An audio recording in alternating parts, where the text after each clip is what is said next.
Hello दोस्तों, आपका एक बार फिर से मेरे इस YouTube चैनल पर हार्दिक स्वागत है।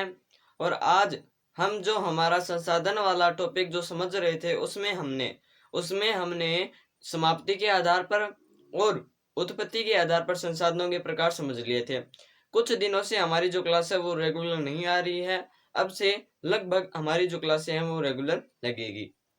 और उसी श्रृंखला में आज हम करेंगे संसाधन स्वामित्व के आधार पर कितने प्रकार के होते हैं। ठीक है, तो अगर दोस्तों आप मेरे चैनल पर नए हैं तो मेरे चैनल को जरूर सब्सक्राइब कर दें, क्योंकि यहाँ पर आपको ऐसी वीडियोज मिलती रहेगी जो आपके किसी न किसी कम्पिटिटिव एग्जाम में या कक्षाओं में तैयारी का माध्यम बन सकती है। ठीक है, तो चलिए टॉपिक स्टार्ट करते हैं। टॉपिक का नाम है स्वामित्व। स्वामित्व मतलब मालिकाना हक, अधिकार। अधिकार के आधार पर, मालिकाना हक के आधार पर कि मालिक कौन है, मालिक कितने हैं, उसके आधार पर संसाधन को कितने भागों में बांटा गया। स्वामित्व मतलब मालिकाना हक कि इस पर किसका हक है। जैसे हमारा जो घर है उस पर एक व्यक्ति का हक है, चाहे हमारी माता का हो चाहे हमारे पिता का हो, तो वो व्यक्तिगत संसाधन हो गया। एक बार बेसिक समझा रहा हूँ, वो समझ लीजिए, फिर हम अनुसार चलेंगे। ठीक है, और इसी तरह हमारे घर के पास जो सार्वजनिक पार्क है उस पर 3-4 परिवारों या जो हमारे मतलब जो कॉलोनी है या जो हमारा मोहल्ला है उसके कुछ अध्यक्षों या कुछ जो बड़े आदमी है जिनको हमने चुना है, उनका जो स्वामित्व है वो रहता है, वो उसको कंट्रोल करते हैं, वो उनके नियंत्रण में रहता है। हम तो सिर्फ वहां पर अपना जो खेल है वो सार्वजनिक रूप से सब खेल सकते हैं। ठीक है, तो वो सामुदायिक स्वामित्व में होगा कि वहां पर एक समुदाय का जो है वो उसके ऊपर नियंत्रण रहता है। जैसे एक मोहल्ले में पार्क है तो वो मोहल्ला उसको नियंत्रित करता है, उस मोहल्ले के सारे बच्चे उसमें खेलेंगे और बड़े बुजुर्ग भी उसमें घूमेंगे, तो उसके ऊपर सारा समुदाय का हक हो गया ना। तो वो एक सामुदायिक संसाधन वाला स्वामित्व का उदाहरण हो गया। इसी तरह से जो हमारे घर के पास से जो सड़कें गुजरती है उनके ऊपर राज्य सरकार का हक है, और राज्य सरकार के ऊपर किसका हक है, जो हमारी राष्ट्रीय यानी जो केंद्रीय सरकार है, तो वो जो सड़क है ना, जो सड़क वो एक राष्ट्रीय संसाधन है। इसी तरह जो नदियां हैं वो भी राष्ट्रीय संसाधन है जो राष्ट्र के अधीन होती है। इसी तरह कुछ ऐसी चीजें होती है जो महासागरों में तलियों में पाई जाती है और उन संसाधनों पर किसी का नियंत्रण नहीं होता है। जैसे मान लीजिए कोई भी देश है तो उसका उस पर कोई भी नियंत्रण नहीं होता है, तो उन्हें कुछ देशों की अंतर्राष्ट्रीय संस्थाएं बनती है, वो नियंत्रित करती है, तो वो अंतर्राष्ट्रीय संसाधन होते हैं। तो ये तो हमने सिर्फ बेसिक समझा है कि संसाधनों को हम स्वामित्व के आधार पर 4 भागों में बांट सकते हैं। पहला है व्यक्तिगत संसाधन, दूसरा है सामुदायिक संसाधन, और तीसरा है अंतरराष्ट्रीय सामुदायिक वाले राष्ट्रीय जो स्वामित्व वाले संसाधन है वो, और जो चौथा है वो है अंतरराष्ट्रीय स्वामित्व वाले संसाधन। ठीक है, व्यक्तिगत संसाधन, सामुदायिक स्वामित्व वाले संसाधन, राष्ट्रीय संसाधन और अंतरराष्ट्रीय संसाधन। राष्ट्रीय संसाधन का मतलब तो आप समझ गए होंगे, जो जिसके ऊपर राष्ट्र का नियंत्रण है, जिसके ऊपर केंद्र सरकार का नियंत्रण है। ठीक है, और इसी तरह अंतरराष्ट्रीय संसाधन का मतलब है जिसके ऊपर किसी भी देश का अधिकार नहीं है, जिसके ऊपर किन्हीं 3 या 4 देशों की जो मुख्य मुख्य आदमी है वो मिलकर उनके ऊपर नियंत्रण करता है, वो आता है अंतरराष्ट्रीय संसाधन में। बात रही व्यक्तिगत और सामुदायिक संसाधन को समझाने की, तो व्यक्तिगत संसाधन में जो है ध्यान से समझना, जो व्यक्तिगत संसाधन है उसमें केवल एक व्यक्ति का हक होता है।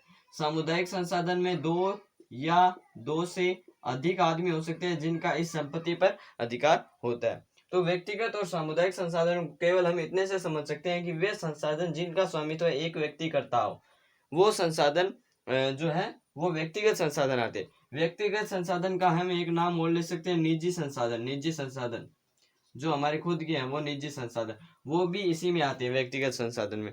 उदाहरण आप अगर ले सकते हैं तो आपकी जो गाड़ी है वो भी ले सकते हैं, आपके पास साइकिल है तो वो भी आप ले सकते हैं, मोबाइल है तो वो भी आप इसमें ले सकते हैं, क्योंकि आप उसके मालिक हैं। ठीक है, तो व्यक्तिगत संसाधन वे संसाधन होते हैं जिनके ऊपर एक व्यक्ति का हक होता है, केवल एक व्यक्ति का हक होता है। किसका हक होता है? केवल एक व्यक्ति का हक होता है। जैसे आपका मोबाइल, मोबाइल के ऊपर सिर्फ आपका हक है, आपने रुपए दिए हैं तो केवल आपका हक है, तो वो व्यक्तिगत संसाधन हो गए। ठीक है, इसी तरह से दूसरा अपना आता है, बहुत सरल सरल है, आसानी से समझा दूंगा मैं आपको। दूसरा है सामुदायिक संसाधन। सामुदायिक संसाधन यानी 2 या 2 से अधिक आदमी। मान लीजिए आपके घर के पास एक पार्क है, होगा भी, हर मोहल्ले में होता है। ठीक है, हर क्षेत्र में होता है। उस पार्क में आपके पड़ोसी के भी बच्चे आते हैं, आपके जो मतलब भाई बहन है वो भी जाते होंगे, और भी जो सारे मोहल्ले के जो बच्चे हैं, जो बड़े बुजुर्ग हैं, वो उसमें जाते हैं। तो उसको पूरा समुदाय कंट्रोल करता है। इसी तरह अगर उसमें कोई प्रोग्राम होता है तो उसमें सारे रुपए मिलकर देते हैं।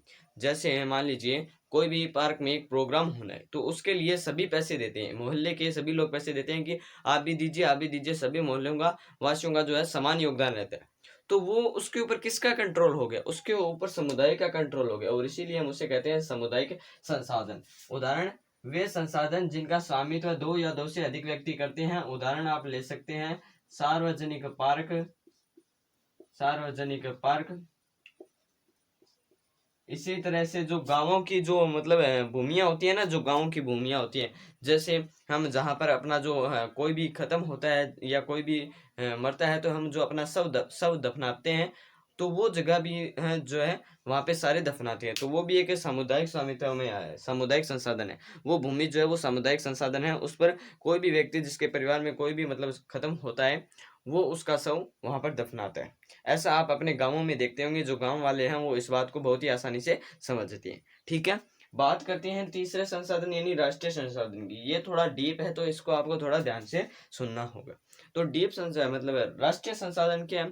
तो वे संसाधन जो राष्ट्र के अधीन होते हैं, जैसे आपके घर के पास से गुजरने वाली सड़क, नदियां, खनिज जितने भी पाए जाते हैं, जैसे लोहा पाया जाता है, तांबा पाया जाता है, चूना पत्थर पाया जाता है, ये सब खनिज राष्ट्र के अधीन है और इसीलिए ये राष्ट्रीय संसाधन है। अब एक बात यहाँ पर हो रहा है कि जो ये राष्ट्रीय संसाधन है ना, जो ये राष्ट्रीय संसाधन, ये जो राष्ट्रीय संसाधन, ये व्यक्तिगत जो संसाधन है ना, जो व्यक्तिगत संसाधन, इनको भी अपने अंदर ले सकते हैं। कैसे? जो शहरी विकास प्राधिकरण होते हैं, जो शहरी विकास प्राधिकरण, जो शहरों का विकास का जिसके पास जिम्मा होता है ना, मतलब ऐसा एक मतलब विभाग बना दिया जाता है जिसको शहर के विकास की जिम्मेदारी दे दी जाती है। और वो शहरी विकास जो प्राधिकरण है ना, उसको सरकार की अनुमति मिली होती है कि आप किसी भी जो आपके शहर के विकास में मदद करता हो और उस संसाधन को आप उस व्यक्ति के हित में अधिग्रहित कर सकते हैं। नहीं समझे? मान लीजिए आपका एक खेत है, आपका एक खेत है। अब जो शहरी विकास प्राधिकरण है वो शहर का विकास करना चाहता है, और आपका जो खेत है वो सड़क के बीच में आ रहा है, यानी इधर सड़क है और इधर सड़क है, लेकिन आपके खेत में सड़क नहीं है। तो वो क्या करेगा? वो आपको ऐसे कहेगा कि आप हमें इतनी जगह दीजिए, हम यहाँ पर सड़क बनाना चाहते हैं।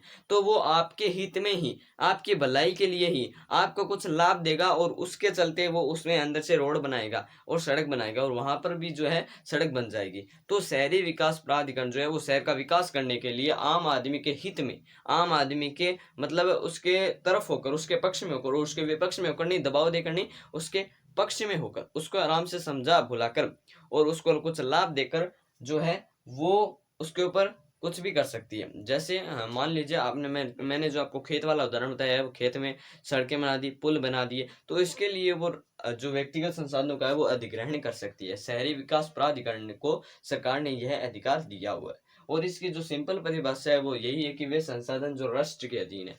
अब यहाँ पर एक बात और आती है कि जो अपनी तटीय सीमाएं है ना, जो भारत का नीचे वाला हिस्सा जो ऐसे तटीय सीमा है, जो ये नीचे वाला हिस्सा है ना, यहाँ की जो तटीय सीमा है ना, यहाँ की जो तटीय सीमा, इससे 12 समुद्री मील तक, 12 समुद्री समुद्री मील यानी 22.1 किलोमीटर, इस तट से लेकर 22.1 किलोमीटर किधर भी, चाहे इधर भी हो, चाहे इधर भी हो, चाहे इधर भी हो, चाहे इधर भी हो, इस तट से लेकर 22.1 किलोमीटर तक जितने भी संसाधन पाए जाते हैं, जितने भी 12 समुद्री मील, जितने भी, ये एक समुद्र का मापने का एक मतलब मात्रक होता है, तो वो 12 समुद्री मील तक जितने भी संसाधन पाए जाते हैं वो भी राष्ट्रीय संसाधन होंगे। अब बात करते हैं अंतरराष्ट्रीय संसाधन की। वे संसाधन जो किसी भी देश के अधीन नहीं है। मान लीजिए ये जो क्षेत्र है ना, 12 समुद्री मील, ये किसी भी देश के अधीन नहीं है। मतलब किसी भी देश की तटीय सीमा से बाद 12 समुद्री मील तक कोई भी संसाधन स्थित नहीं है। 12 समुद्री मील से जो बाहर क्षेत्र है ना, 12 समुद्री मील से जो बाहर क्षेत्र, उसे हम कहते हैं आर्थिक अपवर्जक क्षेत्र। नहीं, ये नहीं होता है, सॉरी। ठीक है, जो ये सीमा है ना, ये तटीय सीमा, ये तो राष्ट्रीय संसाधन की है। इसी के साथ अंतरराष्ट्रीय संसाधन की जो सीमा है वो अलग होती है। वो होती है ऐसे लंबी जाकर 200 समुद्री मील की, 200 समुद्री मील की, 200 समुद्री मील की। किसी भी देश की तटीय सीमा से 200 समुद्री मील की जो बाहर का हिस्सा होता है ना, मान लीजिए एक तट की सीमा है, ये बाहरी तट की सीमा, और इससे 200 समुद्री मील हम बाहर चले गए। बाहर चले जाने पर हमें जो भी प्राप्त होगा ना, जो किसी भी देश के अधीन नहीं होगा, किसी भी देश की 200 समुद्री मील की जो मात्रा है उससे बाहर होगा, उसके ऊपर अंतर्राष्ट्रीय संसाधन का अधिकार होगा। अंतर्राष्ट्रीय संस्थाएं होती है, उनकी अनुमति के बिना हम इन संसाधनों को कुछ भी उपयोग में नहीं ले सकते, उनकी हमें अनुमति लेनी पड़ती है। और इन संसाधनों पर सिर्फ अंतर्राष्ट्रीय जो स्वामित्व वाले संसाधन है उनका अधीन, अंतर्राष्ट्रीय जो संस्थाएं होती है उन्हीं का अधिकार होता है, तो वो अंतर्राष्ट्रीय स्वामित्व वाले संसाधन हो गए।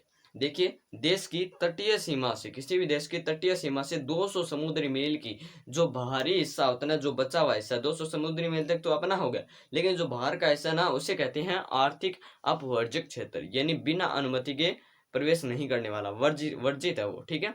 तो उसे कहते हैं अंतर्राष्ट्रीय स्वामित्व वाले जो संसाधन पाए जाते हैं वो वहीं पर पाए जाते हैं। रिपीट कर लेते हैं। स्वामित्व के आधार पर संसाधन 4 प्रकार के होते हैं: व्यक्तिगत संसाधन, सामुदायिक संसाधन, राष्ट्रीय संसाधन, अंतर्राष्ट्रीय संसाधन। व्यक्तिगत संसाधन मैंने आपको बताया जिसके ऊपर एक व्यक्ति का हक है। उदाहरण मैंने आपको बता दिया, आपका घर ले सकते हैं, आपका मोबाइल ले सकते हैं, आपकी साइकिल ले सकते हैं, आपकी गाड़ी ले सकते हैं, ये सब कुछ व्यक्तिगत संसाधन है। सामुदायिक संसाधन वे संसाधन जिनके ऊपर 2 या 2 से अधिक व्यक्ति का हक हो, समुदाय का हक हो, सार्वजनिक रूप से किसी मोहल्ले में स्थित हो, जैसे सार्वजनिक पार्क, जो गाँवों की जो शमशान भूमि होती है वो, ये सब सामुदायिक संसाधन के उदाहरण है। इसी तरह राष्ट्रीय संसाधन वे संसाधन जो राष्ट्र के अधीन होते हैं, जैसे आपके घर के पास से गुजर रही सड़क है ना, नदी, खनिज, ये सब राष्ट्रीय संसाधन है। अंतरराष्ट्रीय संसाधन मैंने आपको बता दिया, जो किसी भी देश के अधीन न हो। उदाहरण मेरे पास अभी उपलब्ध नहीं है, इसलिए मैं आपको नहीं बता पा रहा। ठीक है, तो हमारा जो टॉपिक था वो अब खत्म हो गया है, और हमारे चैनल को जरूर सब्सक्राइब करें, क्योंकि यहाँ पर आपको ऐसी ही वीडियोज मिलती रहती है। ठीक है, आगे की वीडियोज में हम विकास के आधार पर संसाधन के प्रकार देखेंगे कि कितने प्रकार के संसाधन होते हैं विकास के आधार पर। तो धन्यवाद दोस्तों, ऐसे ही अपना प्यार बनाए रखिए।